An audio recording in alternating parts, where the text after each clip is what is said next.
পেছু পেছু আসিস না, নাহলে এমন গড়ান দিব না, কোমর তোমার হজড়ান দিব, বুঝলিস? চল যা, আমি বলছি আর শ্বশুর ঘর যাবো নাই, যাবো নাই, যাবো নাই, তুই চলে যা। না যাবো, আমি তোমার সঙ্গে যাবো। না দেবো, আমি তোমার তাই দেবো। হ্যাঁ, বলে দিচ্ছি, আমার পেছু পেছু আর আসিস না, নাহলে এমন গড়ান দিব না। কি বলছি? ও দাদা, তোর বউ আছে?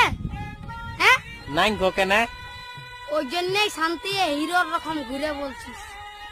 আমাকে দেখ, আমার আলোক কিটা পেছনে পেছনে, আমার পেছনে পেছনে আসছে, বুঝলি? দেখ তো কোথায় যাবে বউটা? তোর পেছনে পেছনে যাবে নাহলে কি আমার পেছনে আসবে?